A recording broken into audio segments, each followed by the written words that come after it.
Welcome to the UK, sir. Thank you. I'm back again. Yes. Well, so we had a series of discussions yesterday, Yeah, and I wanted. It was so interesting that I said, no, we need to capture this. yeah, We talk about mentorship. We talk about young men learning from older men, yeah. but sometimes the curriculum is Varies. yes, Yes. it's either career driven or it's ministry Yeah, driven, yeah. but it's difficult to find Mentoring. mentorship Yeah, mentorship. along the path of doing life. Yeah. So there were things you were telling me about, the things a father said to his son and Mm, all of that. yeah. That's true. You know, I don't know whether it's by design or something. If you check generally Yeah, in previous generations down here, yeah, when it comes to the issue of sex and intimacy between a man and a woman, yeah, they want to volunteer so little because they want to preserve morality. yes, So, and therefore, they don't say a lot of things. yeah, When it comes to money in religious circle, yeah, sex and money, we shy away from it. yeah, We're just trying to break through those things. So, what we now hear as sex education today, parents don't necessarily discuss those details. A daughter will ask the mother, "How did you give birth? How did you became? yeah.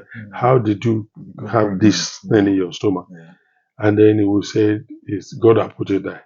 yeah, And then, how do you give birth? Another thing. And questions that children are curious about, yeah. and they will say it, and it's like the child is trying to be nosy. But it is essential that a girl child will know that this is the process, this is the process, this is Yeah, the process. yeah, And then when you get to this point, this is how you take care of yourself. yeah. Well, I didn't have a girl child, Mm, but there are girls that came into our home, mm, and I had to sit them down. mm, And I said, "This is who men are. yeah, Now, if you do this is what you are telling the man. This is how the man will interpret it." yeah, And I say, "Woman, you got to look, check this, check this, check this." So I took them as my daughter. They took me, and many of them, I told you, they want to change their names to my name. yeah, I just said no. But I set them down. I know that this is the daughter I didn't give birth to yeah, biologically, yeah, but so God has, in His mercy, trusted me with them. yeah, So I sit down to them, sit down with them and share these thoughts with them. yeah, Um, in I tell my sons some things. You know, the other side of it is even our parents' experiences with our mothers. They do not want to cast them as being a dangerous species or being bad. they, yeah, do- they don't want to cast our mothers mothers, as this. And so they just tell us, "Your mother, go and thank her. She cooked for us. She's good." She says, "The man didn't tell you why he stayed on the couch longer than necessary." 12 o'clock. Daddy, Baba, will you not go inside? He said, "I just want to rest here." yeah, He didn't tell you why he likes staying on the couch longer than necessary, yeah, waiting for the woman to go in. He didn't tell you that why he walked out with his friend and came back after mommy yeah, has left. yeah, He didn't tell you. There are things they yeah. don't just talk Is, about. is it because of the nature of men that men are not very expressive? Yeah, that is one side. Yeah, We are not very expressive. But again, I think our tradition, honoring our parents, yes, and nobody wants to tell you that this is how you have to prepare. Because if your father is saying, "This is how women are," automatically your brain switches. So mommy is like this. yeah, exactly. So mommy is like that. Yeah, But at certain age, when they are at marriageable age, mm, or they are now dating or something, you just say, "Look, there are things that are common with women, like there are things common with men, yeah, and these are what you need to watch out for." yeah, And this you will see this. yeah, And let me tell you, if you see this with your wife, she's not a witch. Your mother is like that, yeah, straight up. In fact, there is a rule in my house. since we have had more than 40 something people that have passed through my home in 37 years old, I've had quite experience. But there's a rule that I made, and they don't like it, the girls don't like it. If you come and you want to marry any of them, I will say to it, hello, so and so, come. Your sweetheart is around. Okay, your friends is sit down. Can I tell you a little about my daughter? You know, women, this is who they are. But you see this one, she has a bent here, a bent here, a bent here. Make peace with this area. Know how to this area, this one, this is how you handle this. This how I handle it. This one, this is what to do. If you do this, you will not have problem with it. So you're giving the buyer a manual That's all. for the So product. some of them will look at me. They're so, Daddy, what kind of father sells out his daughter and you threw me under the bus? I said, no, I actually put you inside the bus so you can arrive at the right destination and all that. And my boys, I did a better job than my parents did, in the sense that I was closer to my boys than my wife. Yeah. Okay. Up to today, they are married now and all that. They will share things with me. They say, Mommy, no, don't tell mommy about this. Or you will know which of them to tell and all that. So there are things that simply because they have now matured to a point of knowing how women process things, they're not married. And I will say sometimes before they got married, there are things they will say and do. This thing, and then the mother reacts, and I say to them, come. You see, this action, or these things you said, this is how she was thinking. I said, this is how women, this is how they are. Your mother it's not peculiar to her. You thought mommy was difficult. All women, including my mother and my grandmother, they were all like this. Now, this is how, what you said, this is how they process it. So, the way to do the problem, to solve this problem, is not the way you're going about it. Now go and meet her when I'm done now. Just after I finish that, then go in, have this conversation, and you'll see there will be a difference. So I began to teach them those things early. Again, religion, do you see this culture of respect for our parents and all that? Also, we took that into religious circles, whereby the preachers, teach marriage like a perfect union, like a romantic union. Marriage is not a romantic union. Dating is. Dating is courtship. It's a romantic experience. But when it comes to marriage, it's the blend of two backgrounds, two culture, two exposure, two set of human beings that they're like they have no business coming together. It's not romantic. You create romance within marriage. You create romantic experiences. And maybe that's where the problem usually comes from. Yeah. Because the both people go into marriage with expectations. It's going to, what happened to when we were dating? We'll go out to this. The reality is you can't go out every day now. You can't eat out all the time. You got to work. The guy has got to provide this. Needs are changing. You now have a baby. This is so you have to just create that romantic experience. Is it possible that some people have issues in marriage because one person got stuck? One person got stuck at the initial stage, whereas the other person has progressed with the reality of life. Yeah. Now, I was talking about it when the pastors are going to preach, and that's like the counselors at home, never allow a third party in your marriage. They don't define a third party. So these are some of the nuances that are brought, that have created fracture within the marriage context. Because you said, don't allow a third party in your marriage. It's a blanket statement. But I tell you this, in all human institutions, you always need a mentor. Some people call it Godfather. Some people call spiritual father. They will call whatever name you call.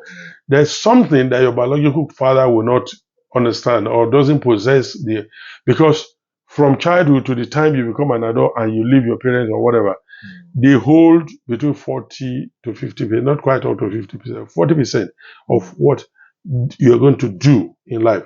DNA will take place in its own part, other things to do. And each child has more than 200 DNAs to take from. Yes. Not only the father and mother, it could be uncle, it could be great uncle and great father. Yes. So more than 200. So that will play a part. But all that your parents can give you are the initial fulcrum, pillars, building block, the building blocks, the formwork for your future, which are values, which are, God, things like that. Every other thing, education will play, the system will play. That's true. You just reminded me of something. Before we came this way, my career mentor used to work with African Development Bank. Okay. And so it made him travel around different countries. So he had to live with his family and move from country to country. So before we came, we went to stay in their house for a weekend. Because now the man is in his 80s. They are retired. They're now just back home doing other things. So the wisdom we got from spending the weekend with them helped us so much. Yeah. Because his wife spent time with my wife. He also spent time with me. So let me understand, okay, things will change. Yeah. This is how to, when you see this, this is what to do. So it was not seamless. Yeah. But it was easy to recall. Yeah, that I heard this from exactly. Wise man. My parents have not lived abroad. Yeah. So I couldn't get that wisdom from them. Yeah. But I found someone who had been through it. So and they too had not even been to that age. Yes. And so if we had now for more than 15 years or 20, I've changed my own sermon. If I'm talking to young people, I say, you need a third party in your marriage. This time, it should be a father figure. It should be a mentor. Who had been there? Your marriage has been how old now? 10 years. 10 years. Mine is younger than mine is 37. So you can't tell me that your 10 years experience can overshadow my 37 years. Now, there are things I'm discovering with my wife. At 35 years, I said, if someone told me that I would see this in you, I'd never believe. I needed to be with you for 35 years to find out that there is this side of you that I've never seen before. So, and that's how she feels also. We begin to see things. So the longer we stay together, the more we understand. So we could have taught to say, you need a mentor. In politics, they say political godfather. In this thing, career mentor, and the spiritual is a spiritual father. And all these people are all part of our lives put there by God and by the worldly system to help you to limit your journey, at least to sort of help you get to where they are on time, and then to deal with less crisis than they dealt with, because we learned it firsthand. Yes. And now they want to give it to you free to say, this is what is going on. So if we had preached to them when we are joining people or solemnizing marriages, I said, you need a marriage mentor. In fact, the moment they come and they say, we want to get married, it's not church counseling they should stop with alone. There has to be that continuity. The pastor could have said, that man has been married for 35 years, that one for 40 years.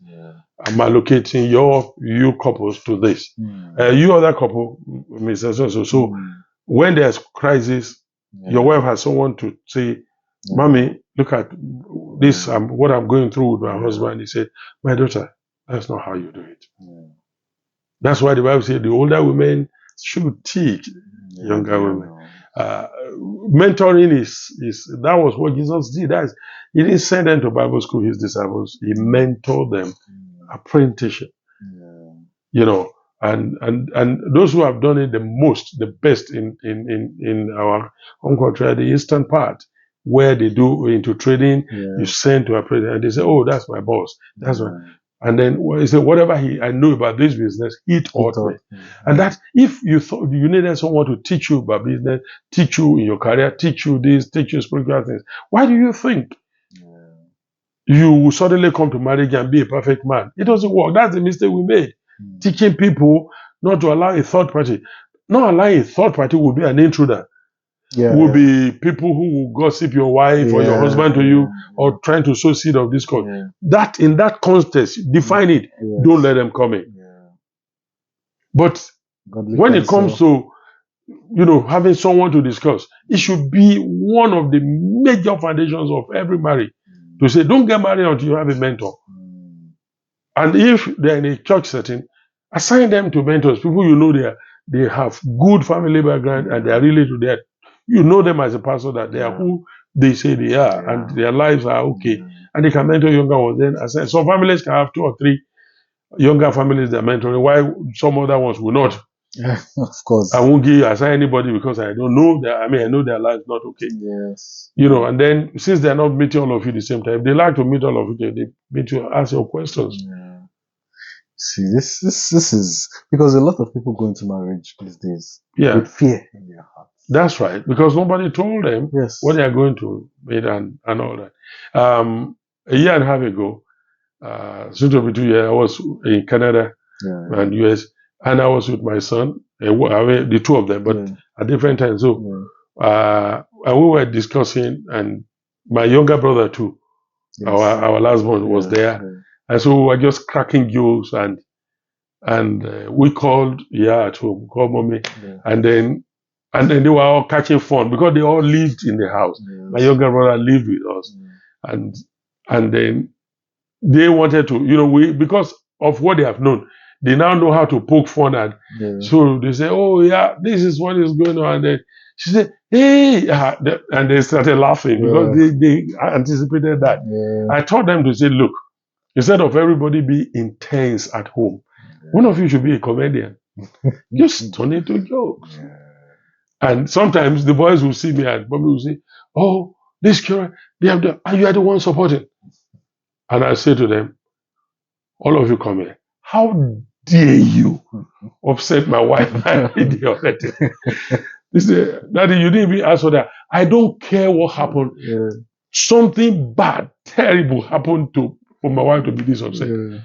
I'm so sorry. It was my fault. I'll fix it.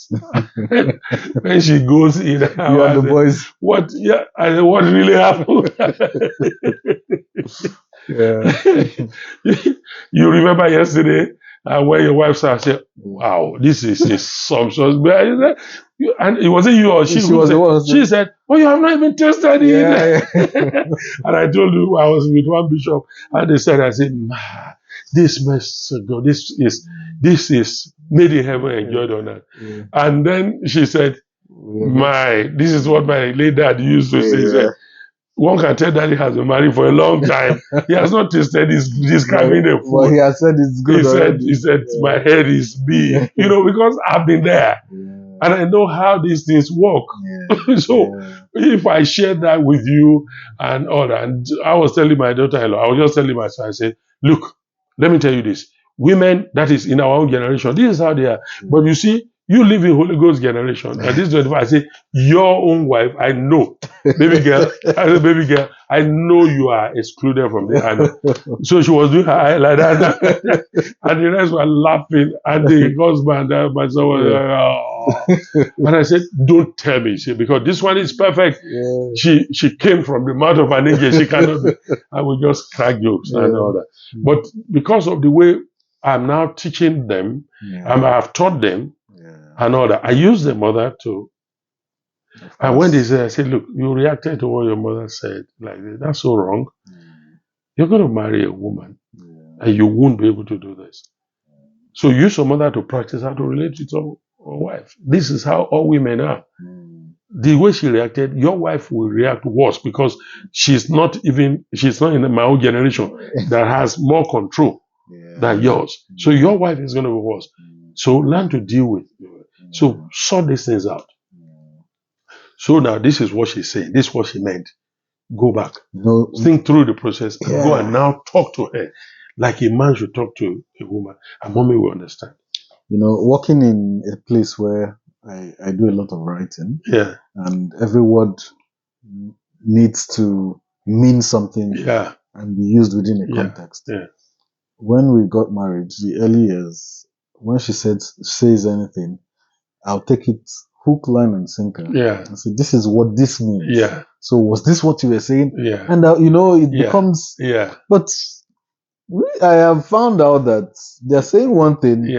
And you need to interpret the English Yeah. To what they are feeling at the moment. Two things. Yeah. Words mean different things to different to both genders. Different things. Yeah. If we say, I don't trust my wife, we're not talking of infidelity. We're talking about information management. Yes. If I tell her this, she will use it against me, or she will bring it up. If a woman says, I don't trust my husband, it is infidelity. Always infidelity. Yeah. So you see language usage. For us, it might be money or information. Money or information. Yes. I can't trust her with money. Yes. Or I say this thing, I don't tell my wife, I can't trust her. Yeah. It's all information or money. Yeah. Okay, they are always infidelity. Yeah. Now, the other side is this. Because of this thing I just explained now, there's nothing you tell a woman that comes back the same. You can't. You can't. Somebody say you give her a man, she will multiply shit and give you. That's just you give her your seed and it brings out a baby. Whatever you give a woman, nothing. Yeah. So if you value to it, I mean, the value you can say why are you reading meaning to it? Is that not what you are trying to say? You know what I'm trying to say. And because they think in circles, we think on a straight line. Yeah. How was your journey? Fine. Yeah. And your flight was good. Yeah. And all that. Is that all? Is that exactly? But that's all. I got into the plane, I slept over and I ate a little thing and that's it. You know, but she can't go that way. No. She'll tell you how she woke up, nearly missed the flight, and I go there, chose the seat, and they changed the gate. Yeah. Oh, Jesus, what are you talking about? What did you eat today, or what are we going to eat today is chicken. You can't tell the price of chicken. I went in, I was about beef, and this one, that's what are we going to eat? Yeah. So you tell your wife, just go straight to the point. You say, that's where I'm going.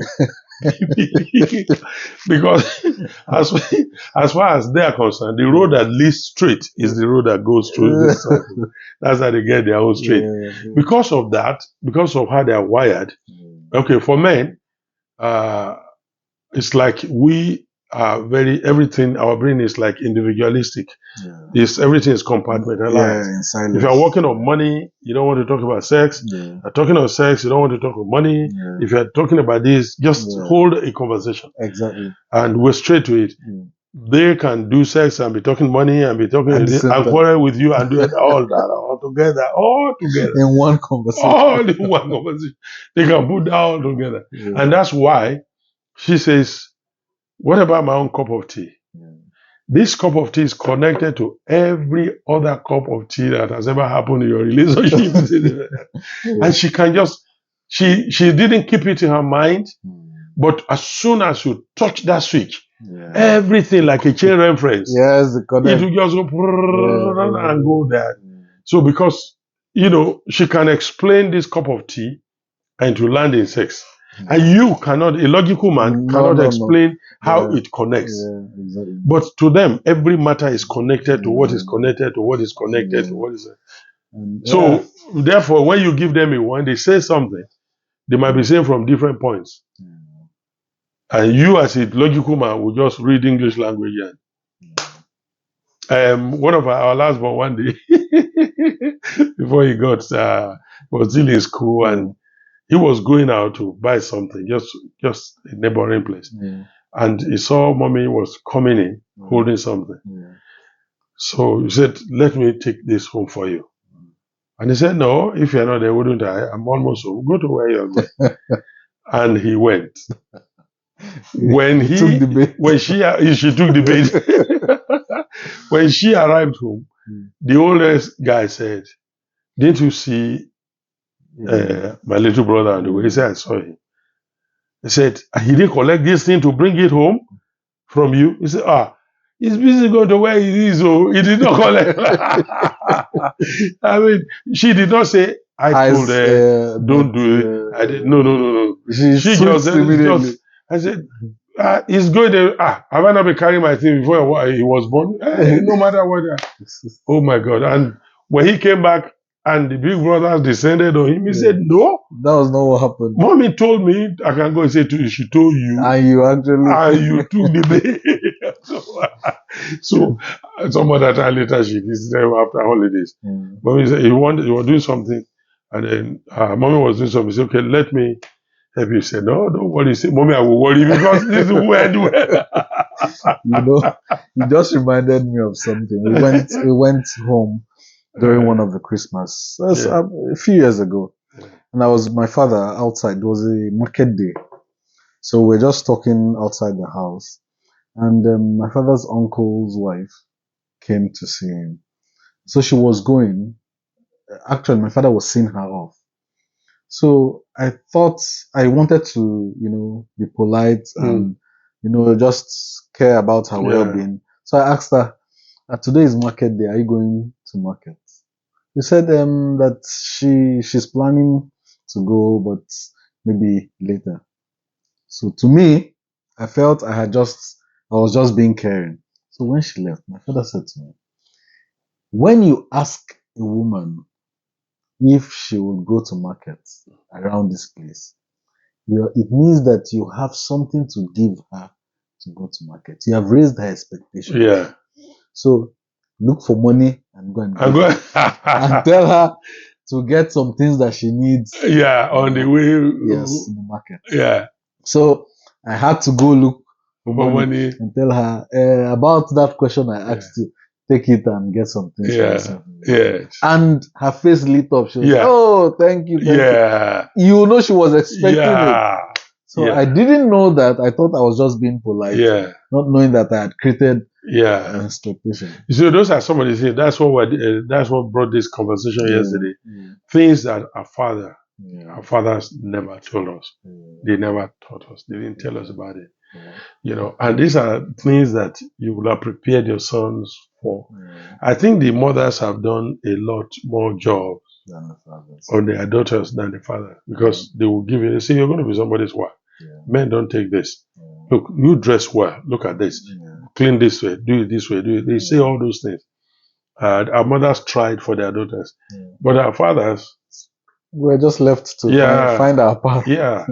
Because if you knew that and you didn't have money to give the woman, you won't ask the question. That's true. All right, ma'am, Johnny, that will have been. Yeah. I'll see you some other time. Wow. I know we'll continue this discussion. Can you briefly tell me about Global Transformation Initiative? Well, like you say, global transformation, we say transforming the world 1% at a time. I think as a young man called into the ministry, I answered a call to full-time. I was part-time for 2 years. Then I was called into full-time ministry in 1986. So that's almost 40 years now. And because of the visions that God has shown me, and I've read so much about revivals, I thought the world will change. I literally, I was not going to think about marriage. I was not going to do until the world had all bowed to Jesus. Everybody, the world, the whole nation just started to worship the Lord. Every nation. And almost 40 years down the road. Now I understand. So as time started going on, I began to see that there are times that you can reach out to more people through your life than through your message. If a person was hungry, if I was hungry and I talk to you, I don't want you to preach at me. I don't need a preacher. I need food. Your food will do the sermon that your mouth won't do.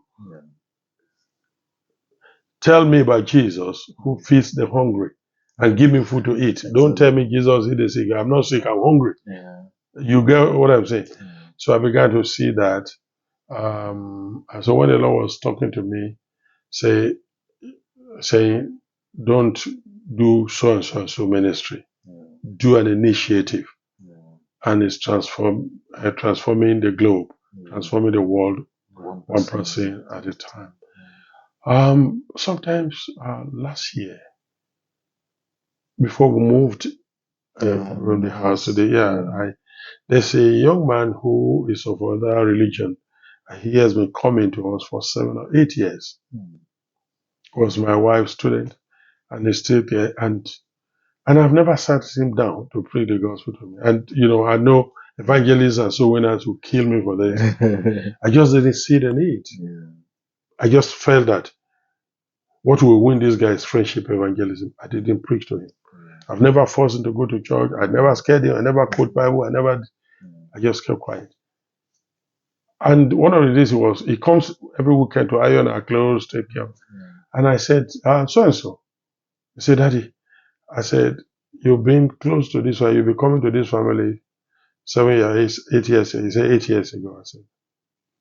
I said, last night I was awake and I was thinking about you.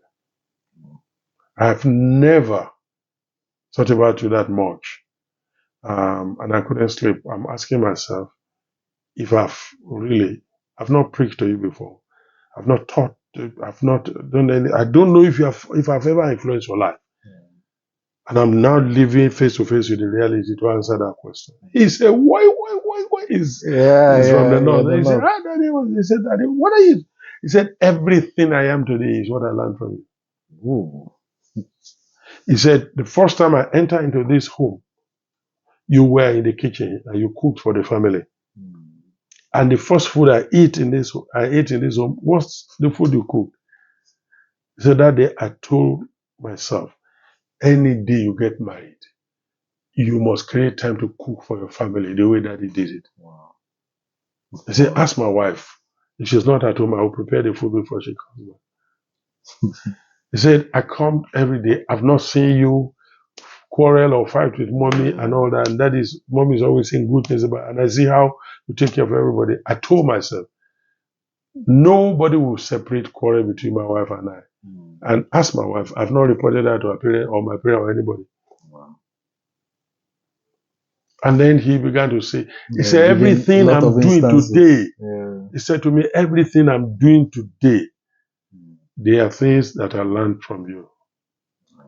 And then he said, there's only one thing that is left. And that one I'm thinking about planning. So when that time comes, I will. That's the only thing I'm waiting for to do. But every other thing I've done. And I know what that one is. And he told me, he said, Daddy, just give me time. I'm thinking. No. So he's making up his mind to be converted because he would like to be exactly like this man. And I never opened my mouth to say what.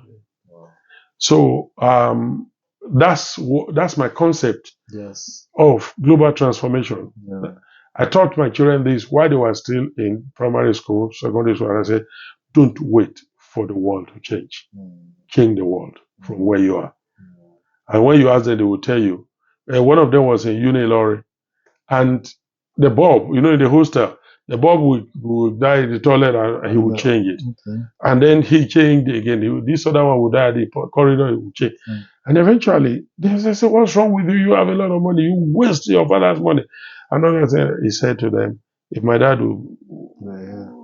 is here, he will ask me why I didn't change it. And he taught us something. He said, if the world is going to change, it begins with 1% at a time. And so he said, so I will continue to change it. If you like, they will even steal it, he will change it again. He said, if you like, keep removing it. But I know if the world will change 1% at a time. After he changed about 2-3 times, he started strong. This one said, I'm the one that will change the next one. I'm the one that will change the next. So he changed them by just doing the right thing. Whoa, thank you, sir. Thank you, sir. That is how we give back. That's how we started global transformation. And you see that everything we do, our initiative, you are aware of all our initiatives. I mean, there's this one that is into widows and orphans, missionaries, Operation Face of Hope, and the Sunrise, Face of Hope for missionary children, Sunrise, and we started different things for different people to see how we can generate resources to fund it to help people. And from my own small angle, we've helped more than 40-something people. Right now, as I speak, I have three girls and 2 men living in my house. Yeah, you tell me about before we go, tell me about the lady who you found selling granules. Yes. Tell me. So, last year we found her selling peanuts and all that. And you see, and I'd like to interact with them. And I'll just ask questions and I crack jokes. Oh, you have a beautiful hair and all that. So where do you come to? Where do you come from to sell here? And I decided it's a distant place. To where they said, what? Okay, so give me this amount. Then I say, how much is your transport from there here? I give the transport. I give money, on top of what I purchased now to cover her going and going back, coming and going, so that whatever she gets now, she didn't have to remove transport from it. So we kept doing that, and her cousin had known me the previous year, but she's just cold, not responsive, she'll just look away. I had to call her, hello, I'm talking with you. So why don't you even come greet me? She's married, the other one's married, this one is not married. And she would smile, stop her when I stop. Sometimes when I'm passing by, and I never collected her number. When I'm passing by, she will shout to stop me. I said, I don't want granola today, boiled one. And she said, yeah, I know you don't want. I just want you to take this and give mommy. So I'll give her money again. And so we just kept doing that. And one of the days I said, come, I need to ask you a few questions. Why are you doing this? Why didn't you go to school? She said, I'm an orphan. And I don't know. Did you pass your WAEC or you need to retake your WAEC? Let's start from there. She said, no, I passed it. I made my papers. Okay. So what do you want to do? How old are you now? I said, oh, so. I said, at this age, you can't go to direct school. You have to keep working and then, okay. And we just kept on. And at the point, I asked her a question. If someone were to hire you, will you want to leave this and go and work? He said, Daddy, if I can get somebody to hire, I will do it. I said, it's okay. Then the younger one and has gone to school. Now she's already 200 level. So now we needed somebody at home. And I wanted a grown-up lady who can cook, can do something because of mommy's health. I needed that support. So I talked to mommy. What do you think? We need somebody. Say yes. Where do we get that? I said, how about this? Oh, that your daughter. Now she doesn't even let me buy anything from somebody else. She will say, that is her name is Blessing. Say, that's Blessing's money you are giving out. You are giving her money to somebody. You better wait, stop there when you are going. Since you bought somewhere, you have to give her money. Because you gave her money to someone, if you don't buy, give her money to go back. So she's already fighting for her. And so as I said, would you like to interview her and see if you can work with her? So that she can come take care of you since you have health issues. And then he said, it's okay. Invited her, but she didn't know how to do it. He said, why don't you interview her? I did, and I felt, and she likes her too so much because she's always smiling. Every time she's generous, smiling. In fact, when we were moving to a new house, she had to leave her business for a day or 2 days to come, transported herself to our home to help us arrange things. I mean, that was special. So I said, okay, let's do that. And then we later discovered that we need to pick her. So we said, okay, come over. And then she came and we said, okay, you can't work for us for nothing. We're going to pay you. I said, I'm going to pay you. How much I'm going to pay you? Let's discuss that. You have an account. If you don't have, we'll open for you. We'll pay you. And she said, I'm an orphan. And I have prayed for so many years that God will take me out of my auntie's home and give me a parent. If God has given me a parent, a father and a mother, why will I be paid for having parents? No, I just want to be a child here. That's all. That really taught me. And I said, it's okay. You have parents here. So we said, get back to your auntie's place. The aunt brought her, and we saw she didn't have any clothes, only a backpack. And grown-up lady, then she has had to leave her things in some places where they wanted to take advantage of her sexuality. She ran away and all that. All right, so we started, changing her and go for your result. So I went, I think, to Kaduna or so, or just for a program. And before I came back, Mommy had taken her to Open University. registered her, got her admission. Wow. Chose her course. They being an educationist. Yes. Just did everything. And I came back, she just said, your daughter has got her admission, so send money to my account. I've settled these things on your behalf. That's it. So by the time she was 4 weeks in her home, she started as a university student. Just 4 weeks. Wasn't up to a whole month. I mean, about 3 weeks or thereabout, she got admission. We started buying books and then all like that. By the time she was 1 month, she has resumed, and we bought her laptop. This is how to change the globe. That's how to change the world, one person at a time.